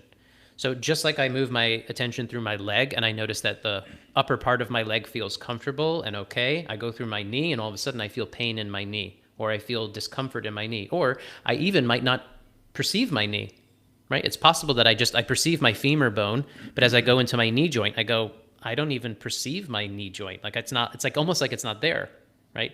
So when you start to transfer this over into understanding how subtle energy works, what we're learning to do is we're learning to sense the quality, the texture, the opacity, the transparency of your field. And then you start to have this thing where you get the field-body connection starts to come up. So let's say I have a thing where when I'm growing up, my father is very disapproves of me, right? And so I build up this thing which I say, I'm not good enough, right? Dad's always saying, you're not good enough. I don't approve of you. You didn't succeed in class today. You're not doing what I say you should do. And I want Dad's attention. I want Dad's love. But what I'm experiencing is a constant sense of disapproval. And this thought form is, I'm not good enough. It's a belief that I start to take on. And that belief has a geometric structure in my field. My brain correlates this just higher dimensional geometric structure, which encodes the belief, which is the structure of the belief, I'm not good enough. And I keep experiencing I'm not good enough over and over and over again in various ways. Directly, indirectly, maybe it's even ancestral. Maybe Dad grew up thinking he wasn't good enough because his dad treated him that way. And when I was born, I already had a groove in my system and in my body memory and my field memory that had this I'm not good enough thought form in there. And just as you move your mind, you move your body creates a habit pattern, it creates a groove, right? Same thing with the mind. If you keep having the same thoughts over and over again, you're going to start to create a groove. You're going to start to create a crystallization of those thoughts. So I have this thought, I'm not good enough. And that thought form correlates to certain emotions, maybe sadness, maybe a lack of confidence, maybe a deflation of a determination, maybe it saps my will, right? Maybe. And then those correlate to the different organs and tissues in the body. So for instance, the kidneys are connected to the will very often, or the liver is connected to sadness very often. So these thought forms in the field, which are beliefs, connect through emotional capacities, which then trickle down through the dimensions from mind to emotion to body through informational pathways, electromagnetic pathways, and they wind up affecting how the information goes from mind to body through different energetic stimulation. And it literally might dampen my kidney function, dampen my liver function, give me pain in certain joints that are connected to those things. And so I go to look at my right knee or my right shoulder, right? And I'm tracking into it and feeling this pain, and I'm going, oh, okay, there's pain in my knee. And then it turns into its correlate in the field. And I go, oh my God, that's 1.5 feet to the right off of my body. And I start to focus my attention there. And as I focus my attention, the information starts to unravel. It starts to be metabolized, like as though there's a toxin in my body that's being metabolized. There's a toxin in my field that's being metabolized because I'm focused on it. And as it metabolizes, I have to process, experience that again in some way. So I start to have the memory of I'm not good enough. I start to have the feeling of I'm not good enough. I start to have pain in my kidneys. I start to have discomfort and emotion in my liver, until I maybe come back to a memory when I'm 5 years old and I go, boo, oh man, there it is, gone. And poof, it gets processed. And that thought form gets dissolved in my field to a large extent, or the really trapped energy at least gets diffused. And then I have more spaciousness, I have more openness, and I have more clarity of mind, right? This is like a kind of short form description of the ideas that we're talking about here, which is body-mind connection, emotional domains, and in particular, how is something that is quote unquote an energetic block, right? How is that then structured over time based on life stimulation? And then how does it kind of break down a little bit when you get into healing it? Okay, so this is all about you working on yourself, it sounded like. So when somebody comes into your office, if it's an office clinic or whatever you call it, do you see their whole subtle body as clearly as you just described seeing your own? And do you see a little knot here and a knot there or whatever, and you can actually put your attention on it and start to dissolve it, and as you do so, they experience corresponding changes in their mind and physical body? Okay, good question. There's a zillion ways to talk about this, right? So, number one, anybody can do energetic work. That's really important to say. And again, I don't want to make myself seem like on a pedestal and special and like, oh, I can do all this cool energy work and stuff. It's fundamentally everybody can practice energy work. Everybody can like access these things. It's just a matter of what language works for you and then what kind of depth can you go. But it's accessible by everyone, which is that's like saying everybody can play the violin, but you got to actually learn it and practice it, and you know then eventually you'll be able to play the violin. But some are still going to be able to be better than others. Yeah, there will be levels of facility, but the main thing is that there is no bar to entry. So if you're willing to show up and you're willing to practice, then yes, you'll start off on day one playing violin and you'll sound really bad, but you will start making sound with a violin, and that's a guarantee. So it's really important because what happens a lot with energy work is that people, especially if I, give these extraordinary stories of mine, right? They're going to say like, oh, the only people who can do that are people who are seers of some sort or whatever, and like that's already separation oriented, and I really, really want to be inclusive and to say, anybody can do this if you're interested in this kind of work, because these are the kind of people that I'm interacting with all the time, is people who come to considering practicing things like energy work, and some people are very insensitive, so to speak. There's something that's drawing them to doing this kind of work, but they say like, I don't sense energy very well. And like, doesn't that mean I can't do this? Don't you have to be a psychic or something? Or don't you have to be extra sensitive? And the answer is absolutely not. Anybody can do this kind of stuff. And you kind of learn to develop your own inner maps and your own inner language based on feedback. And then you simply will take steps forward over time, and it will change, and you will become better and, learn to play some beautiful music, so to speak. Yeah. So, well, you're asking about what do I sense when I'm connecting with somebody, right? Yeah. In particular, there was this sequence, and this is esoteric, as though most of what we've talked about isn't or something, right? But what happened initially is that I was really, really pulled into this astral domain for a couple of years, and that's the level of the field that I needed to clear, okay? And the astral domain has a very particular quality and look to it. It's more of the traditional images and depictions of the aura that we're used to. And that is like where you see almost like aura photography, where there's like blotches of color around people, and like dark spots and things like that. That's the astral domain. And for the first couple of years or so, 3 years or so, that's what I would see a lot of the time when working with people. And that was with eyes open, and that was on myself or with other people. And it just takes a little bit of tuning in, and all of a sudden there's this like kind of locking into the vision state of it, and I could see a lot of stuff. And yeah, there would be certain colors over here, certain colors over there, certain lack of flow in certain places. Also in this domain, in the astral, there's also a lot of what we would call like beings and things like that. I don't know how else to call it, but there's a lot of things floating around, just like if you were to take a microscope to a cup of water and you'd see that there's just zillions of microorganisms. The astral has just zillions of microorganisms. There's just stuff everywhere all the time. And I also had lots of encounters with weird stuff. I didn't know what I was doing, and I would be practicing all the time, and very regularly I'd have interactions with energetic beings, like things that came to me, so to speak, like would kind of float over. Sometimes I would see them coming. Other times it would just be like a knock at the door, and I would go like, "Hello," and there would just be this interaction, and the communication was energetic. It was not language, although you can use language, like verbal language, to express energy, so to speak, because the essence of what you're saying is energetic and nonverbal, right? But fundamentally, what these beings, or what that domain was about learning to communicate through feeling. And it was always about feeling. And so some beings had a very dark feeling, and some beings had a very light feeling. And there was this thing about not getting scared or fearful when dark things approached, and being comfortable with receiving and sharing with light as well. And it was this kind of training ground of deep emotion, deep feeling. And this is something I experienced myself, but it's also what I was doing when working with other people. It was like I was mostly focused in this astral domain as a primary in terms of what my vision and perception was. Now, that changed over time. And what happened is, after about 2 or 3 years, particularly 2 years or so, when the upper granthi came off, and as my own system clarified, as I really worked through a lot of this astral stuff, think of it again as these higher dimensions, right? The source of it is the higher dimensions, the highest that you can go, all the way to that white light, right? So like your crown chakra is higher, so to speak. It's a higher vantage point. It's a more inclusive place of orientation than your fifth chakra, the fifth dimension, or the fourth chakra, or the heart, or the second chakra, the pelvis. Like, all of these are lower and lower and smaller domains of information, not only in terms of information, but particularly and quixotically of identity.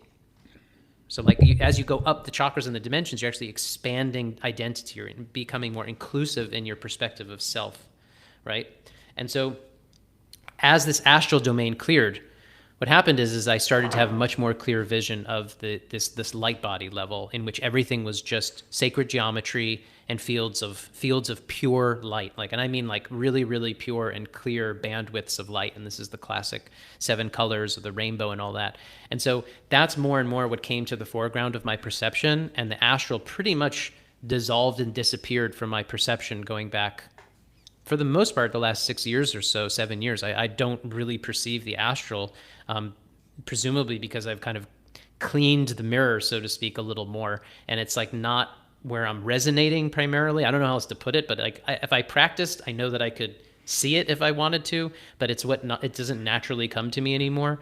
What I see when I work with people is I immediately, without any effort whatsoever, I immediately have access to, because it's always kind of transparent, this geometric level of organization of their field. And it's the informational architecture of the higher dimensions. And if you're just simply present there, if you just settle into the present moment, right, what happens by being present is your field starts to spin coherently, and clear perception adds and accentuates that by basically shining a flashlight within that turbine.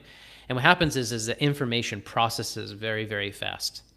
And so all I have to do, in a certain sense, is get out of the way, use my perception, notice where things are stuck, notice where there's blockage, and whatever that translates as, meaning maybe there's emotion, maybe there's memory, maybe there's just a sense of density, right? Whatever it is, whatever the sensing translates over for me, is be present and allow it to change. And there's not a doing, it's a non-doing, it's an allowing. And it's like, basically holding open or maintaining present moment awareness, which basically translates as the bottom of the bathtub, the stopper gets pulled out and the water just comes out, and it just naturally, you don't have to technically do anything. You have to be able to get out of the way. But like you said about being able to play different music, your detecting ability helps. Like if you can be really keen on noticing where things are stuck, then you can basically turn over information much more quickly. And yeah, people experience it on their end in a number of different ways. Some people feel a lot, some people feel a little, Some people have like rapid fire information processing taking place. Some people will go to sleep. Some people will go into dream states. Some people will have a lot of emotions. It just depends on the person and the circumstance, and every session and the circumstance is different. It sounds like when your upper Granthi cleared, you shifted to being able to work at a subtler level. And as with most things, the subtle is more fundamental and therefore more influential. You know, you have greater leverage working at a subtler level. So I would imagine that you were able to effect transformation in people at a deeper level. I think so. And you know, what's an interesting parallel to that is that people actually feel less because it's so deep. It's deep. And it's so almost like belief. Like beliefs are the deepest thing. Okay, fundamentally, a belief is the deepest thing, and the deepest belief we hold is called I am, and that's a belief. That's like it's a kind of a piece of clothing that we put on that we say, oh yeah, I am, like I believe that, right? So as you go up the dimensions, each of those dimensions, so to speak, and the information bandwidths contain certain kinds of data. And as you get to the higher ones, when you have this traditional Kundalini kind of snakes, right, what they do is they meet at the sixth crossing, the caduceus, right? The sixth crossing is I am consciousness, called I am. So fundamentally, like opening your third eye up all the way is this releasing of the sense of I am. And that sixth dimension, right, is like an I am blank ad lib. I am blank. I am Keith, although Keith is a lower dimensional representation of I am.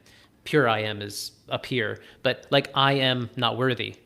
You know, I am capable. I am the best. I am the worst, right? Those beliefs structure the rest of your field. You cast these beliefs out, and these beliefs at this very high level in your field, I am something. What they do is they mold and they create potentials or limitations to what else can be created beneath them, so to speak. So the sixth dimension, or the third eye, so to speak, right, has this belief structure to it, and that's the dimension where we can see in this kind of energy field anatomy kind of way of thinking about things, that faces front to back, right? So it faces horizontally, and that means it's in time and space. It's in duration, if you will. But when you go from 6 to 7, right, you're switching from horizontal to vertical again, right? The root is vertical and the crown is vertical. And when you get to the crown, you get interpretations from the yogic tradition, for example, as like nothingness or emptiness or everythingness or stuff. And that's where we're going from anything in time, and we're now getting outside of time and space altogether, where there is no identity. It is infinite, so to speak. The line is infinite. The circle is infinite. The self doesn't exist, if you will, beyond that. And, you know, when people are having circulation of beliefs within their system, that is a very subtle thing. And so, yes, very often when I'm working with people, I notice that at the astral domain for years, it was like these explosive, massive things that would happen with people because it was so intense emotionally, right? But as you keep going deeper to subtler levels, the experience itself does become more subtle, meaning it's more refined, and it's harder to detect for most people, but it's also deeper. It's more fundamental, the level that you're working at, which is, in this case, like I'm saying, it's basically working at like the level of the beliefs that hold all of the rest of it in place, in a sense. And again, I'm not like changing a person's beliefs, so to speak. I'm just helping for things that are stuck to start to have room to move because of offering, let's say, a root of coherency versus the decoherence of certain kinds of negative ways of thinking. Two questions. One is, you're in Bali. Do you do this remotely, or do people have to go to Bali? And the second question, which you can answer in the same response, is if someone were to watch you doing this, are you just kind of standing there, or are you doing things with your hands and moving around like that? Yeah, good. Okay, good questions. Number one, everything that we've done for the last 6 years now, Field Dynamics, has been online.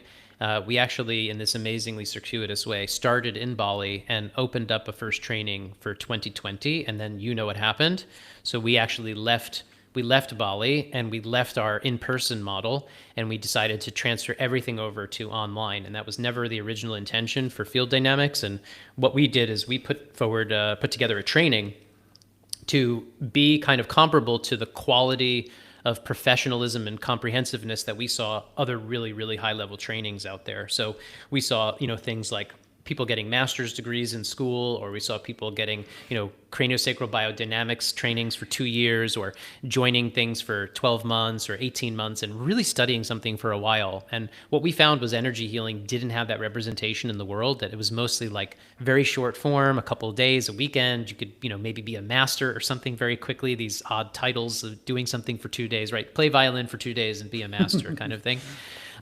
But we said, what is the kind of training? What's the kind of experience? What's the kind of container that allows people to learn something that is of great depth, but also to do self-transformation at the same time, which requires time. Like there's, the healing that people need to go through in order to really be of greater service to others in terms of being a facilitator of any sort takes a while. It's going to be 6 months. It's going to be a year. It's going to be 3 years. It's going to be 3 decades. It's going to take a while for you to learn to be present with yourself and to kind of work through your stuff. And nobody ever gets to 100%, but we're all in different places within our own journey. And there's a big difference between 20%, 50%, and 80%. If a person experiences inner peace and they experience inner peace 10% of their day versus 50% of their day versus 90% of their day, that is a hugely different experience of life.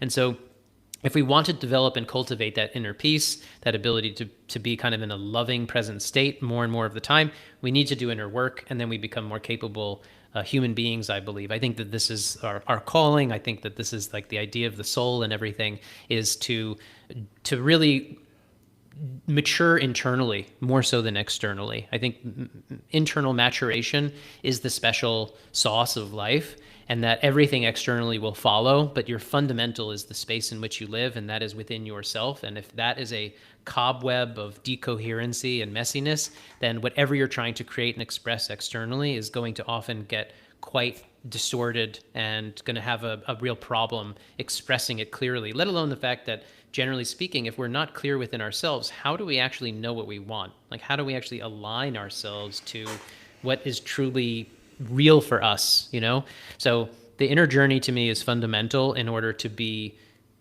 better and better contributors in the world, and also to find peace and true contentment in the world as well. So this kind of inner work takes a little while.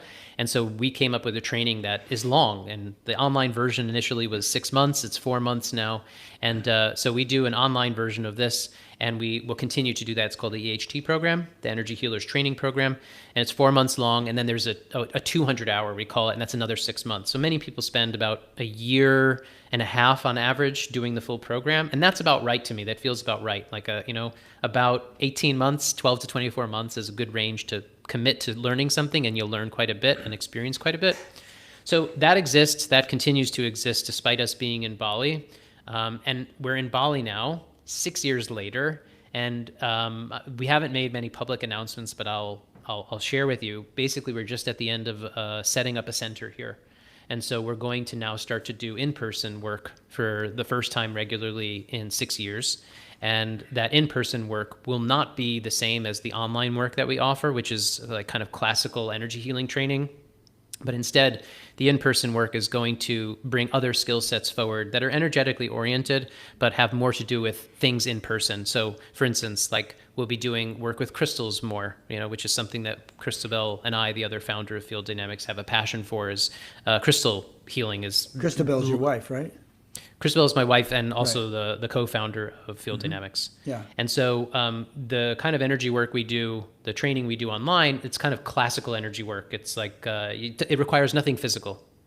But crystals are arguably the best thing you can use physically to make changes to your aura. They're incredibly powerful, and just like energy healing, classical energy healing has very poor representation and is very poorly understood in general in the masses, in my opinion. Crystal healing is also extremely poorly understood and poorly represented in public domain.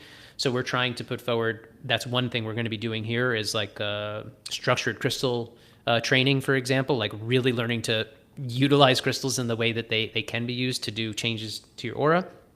And we're going to be doing a lot of other things, like, for example, like what is it like to work energetically with people hands-on?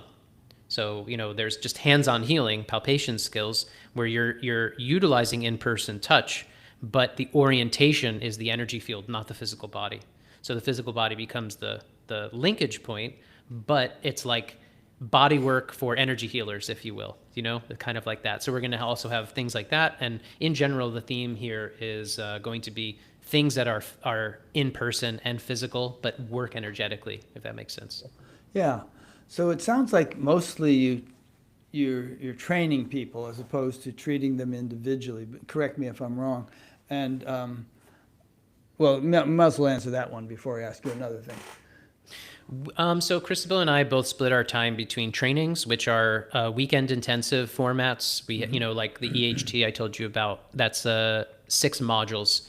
So it's like every few weekends is an intensive module, and we go through different things like, starting off with foundations and then getting into like multidimensional anatomy and chakras. And then we get into things like the central channel and kind of like the beginnings of Kundalini development and things like relational fields, working with ancestral fields and relational fields and mom and dad in your field. These are one of the very interesting things I think that we do, which is you can actually use energy healing as a practice that not only can be about the typical things we think about, like, oh, is my chakra blocked, if you will, like is my solar plexus chakra blocked? And I use chakras only because they're by far the most well-known and the kind of the centerpiece of an energy healer's repertoire and understanding of anatomy, but also because people understand it. The language is very available to people. But the thing is, that's structure. So, your solar plexus is a structure, but the solar plexus contains content.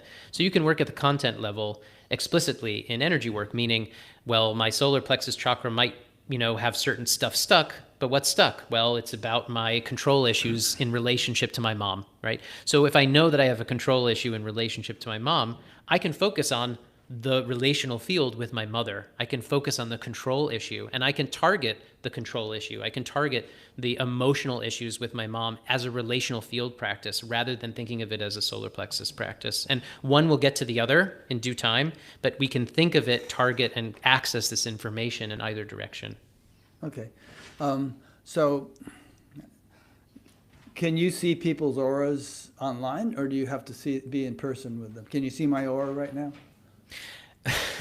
So, okay, ready? So the astral is something that is partially visible if one tunes into it. That's partially visible. And the reason is because it's at the interface of physical. So the astral is adjacent to the physical, right? Again, this dimensional model, 1, 2, and 3 physical, astral 4 adjacent, and then 5, 6, and 7 is something else. And I said it's more like time, and it's more like mind, and more like thoughts and things like that. That is an inversion of a domain, and so it's really non-physical anymore. And in general, the way I see the aura through this kind of more geometric domain, that's not something that these eyes see. It's something that the inner eye sees. Right. And so at any moment, if I were to drop in, if we were to sit for like 30 seconds, I could, read your system and start to tell you what I'm sensing. But I'd rather not. Okay. Well, but otherwise, I would say, yeah, do that. But I respect your desire not to.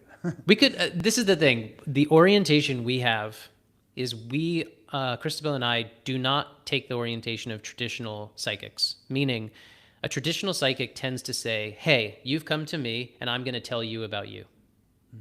That's not the orientation we take. We take the orientation of, I'll be a space holder, and I'm going to help you see you. And when you see you more clearly, you are empowered, you have insight, and you have self-discovery in the places where you're able or ready or are relevant for you to see. So if somebody else can just come and go like, oh yeah, this, and this, and you go, what? I don't see that. I don't feel that. I don't know what you're talking about. We're getting into this disempowerment model where somebody else is the authority and they're telling you stuff that you can't verify or confirm for yourself. We don't think that that's a good ground or a basis for people to really not only feel empowered, but a valid basis for people to trust what's happening. So we like to empower people to see themselves more clearly. So what I would do with you is we would sit and we would kind of tune in, and I would ask you certain questions, and you would notice certain things, and I might say, oh, okay, yeah, what if we focus here? And you go, oh, yeah, oh, that area, oh, that feels kind of strange to me right now. And I go, okay, tell me more, and I'm focusing with you, and I'm noticing things maybe you can or cannot perceive, but I'm helping your attention to connect to what's ready, if that makes sense. All right, maybe we'll do that sometime. I would love to. Do you do this stuff I mean, these courses and everything, you're in Bali, you must have a heck of a problem with time zones, or is it somehow recorded and it doesn't have to be live? Everything we do is live. We only do live stuff. Nothing is ever pre-recorded. Uh-huh. And so we have You remedied work the it out. time. We have remedied the time zone thing here by being up at the appropriate time. Okay. And roughly how much does these courses cost, if I may ask? Um, the EHT 100 is under 2,000 Uh-huh. for 4 months of training, 6 weekends, partner trades with your classmates, and a session with Christabel or I. Mm-hmm. And that's where we start. Okay. They're commensurate with professional trainings of similar ilk and scope in various domains. Yeah, sounds like it's get quite a lot of hours of instruction for your money. As, The general consensus on, this is from testimonials and things like that, is that on the one hand, it's very transformational. People tend to have it be a significant life experience to do our trainings, and we keep the groups very small on purpose so that every person is seen and heard. It's generally about 12 people in a training with Christabel and I. So the student to teacher ratio, so to speak, is very, very ideal for everyone being heard and everyone having an intimate rapport. And that group feel, that group community experience is very important to us and a big component of it. But also the information itself, like the practices themselves, are extremely diverse and broad. So when people come out of those 4 months, it's like, oh, I have a lifetime of practice I can do with this. So Yeah. depending on where they go with it, whether they, it's important to say as well that fundamentally the trainings we do are self-growth oriented. They are professional and they are very comprehensive for people in integrative healthcare and or different kinds of modalities, or people who have no background in any kind of healing work whatsoever. They can take it on and integrate it and or use it as a professional outward facing offering to the world. But fundamentally, and we're always clear with people about this, that it is an inner cultivation, an inner journey first and foremost, and that's the space we're trying to help people cultivate. So it has that kind of dual purpose, but fundamentally self-development, self-growth. Okay, great. So we have about 15 minutes left. I could go longer, but these days, if I keep it under 2 hours, YouTube dubs it into 15 or 20 different languages. So people can listen to this conversation in Gujarati or whatever. So what would you like to cover in our remaining time that we haven't covered yet and that you feel is important?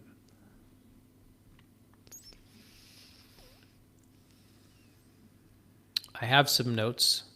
Okay. So I'm I just have some wondering. notes too. I haven't even glanced at them. 6 pages worth. Well, how about? Okay, so this is important, I think. Okay. I put forward this word in my book called cosmometics. Cosmometics is a term that I came up with that is mirroring the idea of biomimetics. And many people listening will know this term biomimetic technology. Like, for example, like a radar is basically the same as what bats use. Our technology of radar is basically what bats use. Or, you can study how a gecko is able to walk on a ceiling. And what it is there's little tiny hair follicles that create these electromagnetic friction points, what have you, and that they're technically like floating on electromagnetic suction, and they're hanging upside down. So we can make, technology based on biology, right? Biomimetics. I came up with a term called cosmometics, and cosmometics is from the term cosmos, or like universe from Greek, and it basically is the idea that what I think we're stepping into is we're stepping into a cosmometic technological domain, meaning the internet, AI, and future technology is about, whether we realize it or not right now, is actually about mimicking how the cosmos itself is structured. And fundamentally, what this is about is connectivity. So what energy healing does immediately when you practice it is you realize that information is distributed everywhere. All information is distributed everywhere. It's the holographic principle, but it's also if you test this by practicing energy work, it immediately validates or expresses this. This is also why some traditions call it the Akashic records, right? Akashic records simply translates as the records in space, the information in space, right?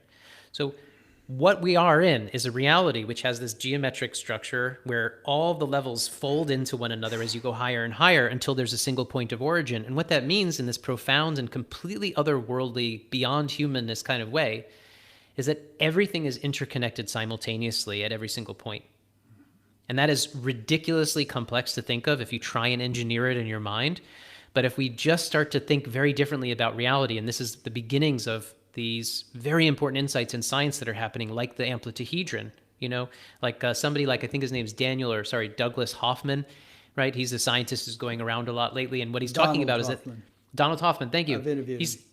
Oh, great. So he's saying like the big thing happening in physics is that everything is outside of time and space. It's like atemporal inquiry is now the thing that's been happening for 10 years, right? We don't have it in textbooks. It's not mainstream. It's not something that the common person thinks about because it's not part of the paradigm that we're living in. But science itself is 10, 15 years into this foray into saying, holy moly, everything is interconnected in a way that is bafflingly more complex than we could possibly imagine. Now, this is exactly what all the ancients have been talking about forever. Indra's net of jewels is a yogic mythology that expresses this, where Indra looks at one jewel and there's a net of jewels cast throughout the entire universe, and he looks at one jewel, and in the one jewel is reflected infinitely all of the other jewels. This is reality. This is holographic reality. And energy healing is something that makes use of that, where you can learn through intention and attention and working with levels of consciousness to engineer and create changes in your aura just by learning to access certain kinds of information. It's like the cosmic Google, if you will, because guess what? All information is distributed equally everywhere. And this has profound implications for us as human beings as we start to understand how we're connected, meaning you and I are connected at levels that are non-physical right now, that are energetically based, in which we're exchanging information and energy non-physically. And that's kind of like obvious, but it also isn't obvious because we don't think that way usually. But interestingly, I was watching some kind of a sports event the other day, and this sports commentator watching a basketball game, 30,000 people are watching the game, and the commentator says, "You can feel the anxiety in the room right now." And I'm going, you realize that if that's true, that means that there's non-physical exchange happening all the time. And we say this commonly and casually in public discourse, and yet our scientific models say that that's not real, not true. Right? So what's dawning on us in terms of the internet and AI and all of the technology that we consider the future of technology, in my opinion, is cosmometic technology, is technology that mimics how the universe is already structured. And how the universe is structured is that all information is distributed everywhere already, and it's all about making hyperconnectivity a reality. So that when you think something, when you're interested in something, when your attention wants to go somewhere and understand or kind of sift through possibilities, you have access to it because it's all available. That's already how the universe is structured. Your mind does that. Your mind is in the cosmic Google automatically, consciously or unconsciously, all the time. Every moment, everything you think, every thought, every strain of subconscious, shadowy mental process is pulling and tugging on different websites in the cosmic web, if you will. Right? Energy healing is a way to make this conscious and to use that knowledge to do healing work and to do change work that's really profound, but also very poorly understood. But I think that it expresses itself at this very dense domain called the internet and AI and all these things. They're moving towards this very same thing, in my opinion, because naturally, once you look to upgrade how you're working technologically, you're going to keep moving towards greater levels of information exchange because there's just too many advantages to it. That's basically what typifies what we're experiencing right now. And like I'm saying, I think that it's just modeling what the universe already is. It's beautiful. This would be how karma works. If people think, how could karma work? It's too complicated. In fact, it says in the Gita that karma is unfathomable to human intellect because it's just so complex that every little thing you do is somehow recorded and there's some kind of feedback eventually from it. But I don't know, that's what came to mind as you were describing that. But another thing which comes to mind is just the notion of omnipresent, omniscient intelligence that would have to be kind of the characteristic of this fundamental field, for all the laws of nature to be as orderly as they are, and all the cosmological constants to be as precise as they are, to have given us a universe. There's just, we're swimming in a sea of intelligence. Would you resonate with that notion? There We is are a that sea. there is a knowing. There is, you could call it intelligence. There is a knowing at the foundation of the very fabric of existence, and Yeah. penetrating into that knowing is a mystery, because like I like to try and do comparative, not theology, but kind of comparative spiritual traditions, and you can push perception to a certain degree, and that perception is the inner laboratory's furthest extent of confirmation of any sort. So when you go the deepest that perception can go, and this is something that I feel I've investigated and can kind of account for quite clearly, but also it dovetails with all these different traditions and all these different practitioners. And it is that when you go deepest into the present moment, there are two different dead ends, if you will, that present themselves. One is that everything is full. Everything is complete and total and whole. And if we used a language to describe it, it would be called white light. It is full. It manifests. It's like it exists. And it is. The word is works. And white light is a good characteristic in the sense that it is something rather than nothing, but it is also whole and total. Conversely, there's this other quality that exists, and that it's negation, and that is that it isn't. And you could call it nothingness or emptiness or silence. And you can push the envelope of perception and see that both of these things are in some kind of relationship with one another.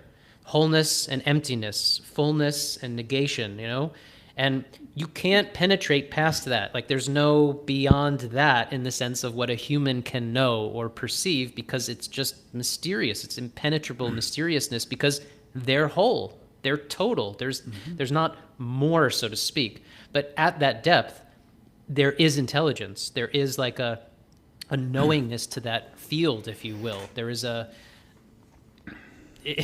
bottomless intelligence, and to be humble and graceful in that kind of relationship. Yeah. They actually have words for that in Sanskrit, purnavada and shunyavada, for the fullness and the emptiness, which kind of like two sides of the same coin in a way. Anyway, I do need to keep this under 2 hours because I want that translation thing, dubbing thing to happen. So you should do a podcast. If you did a podcast, I would listen to it regularly, because you have so much to say. It's really interesting stuff. But what would you like to leave people with in terms of how they can interact with you? You have a website, which I'll link to on your page on batgap.com. Do you have a YouTube channel? We do have a YouTube channel that we post our podcast on. We do have a podcast called The Future. One. Yeah, okay, it's called good. The Future of Wellness. And we've been Is it doing also that an audio podcast, like on iTunes and stuff? It is, yeah. It's available on all major platforms, and Okay, it's an audio based in the sense that we don't use video for the podcast at the moment. Although who knows if that changes. And we do a lot of interviews with people, and also do solo episodes as well. Mm-hmm. The Future of Wellness. Future of Wellness. Cool. And and then there's your courses that you described, and so people can find out about those on your website. Yeah, people who are especially going to listen to your podcast, which I'm very appreciative to be on here, because years ago when we first started Field Dynamics, I said, there are ways of connecting with other people in the world, and podcasts are a big thing. And I looked out and I went, the Buddha Gas Pump is really cool. I'd love to get on there someday. And then, Here you are. and then you guys reached out to me recently, and I had reached out to you guys years ago, but as at the very, very beginning of Field Dynamics even existing. Yeah. And so, people who are listening to this are, in their own way, seekers, are looking for something, and certainly in some way, on the path of inner work and development. And I think that strain, we talked about that polarity of dark and light. I think that pull to do inner cultivation is so precious and so important that I just so am so compelled by people having that inspiration within them. So follow that, whatever that's leading you, follow that. Yeah. It's so incredibly important. Be the difference that you want to see in the world internally. Be that difference internally, and then you can express it externally. And the more you can do that, the more I think that this world will continue to change in a clear and conscious manner. Our trainings are available through our website. We have one coming up in October, the next DHT.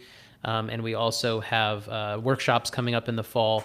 Also, you can work with me or Christabel in one-on-one sessions online. And, if people are interested in this kind of work, if you're interested in energy healing as a technology for change, then the EHT and field dynamics is something to definitely check out, because I think we're doing something quite different in a 21st century, very grounded and clear model. Great. Well, thanks, Keith. I really enjoyed this. And I, as I said in the beginning, I really enjoyed your book, and I would highly recommend it. I'm not just saying that. I don't say that all the time. But it was very interesting following your story. And talking to you today has been really stimulating. And I am going to start listening to your podcast because I want to hear more of what you have to say. Thanks, Rick. And it's been a real pleasure connecting with you. And I very much appreciate this opportunity and hope to continue to stay connected in various ways. Yeah, let's do. So thanks to those who've been listening, or thank you to those who've been listening or watching, and we'll see you for the next one.